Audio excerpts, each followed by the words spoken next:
வசனங்கள். உன்னதத்திலிருந்து வருகிறவர் எல்லாரிலும் மேலானவர்.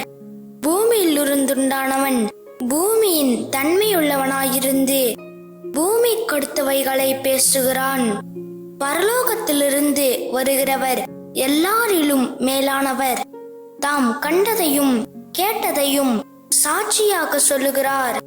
அவருடைய சாட்சியை ஒருவனும் ஏற்றுக்கொள்ளுகிறதில்லை.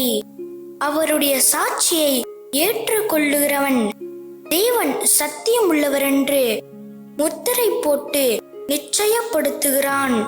தேவனால் அனுப்பப்பட்டவர் தேவனுடைய வார்த்தைகளை பேசுகிறார்.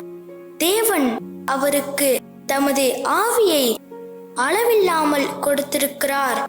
பிதாவானவர் குமாரனில் அன்பாயிருந்து எல்லாவற்றையும் அவர் கையில் ஒப்பு கொடுத்திருக்கிறார். குமாரனிடத்தில் விசுவாசமாயிருக்கிறவன் நித்திய ஜீவனை உடையவனாயிருக்கிறான். குமாரனை விசுவாசியாதவனோ ஜீவனை காண்பதில்லை. தேவனுடைய கோபம் அவன் மேல் நிலை நிற்கும் என்றார்.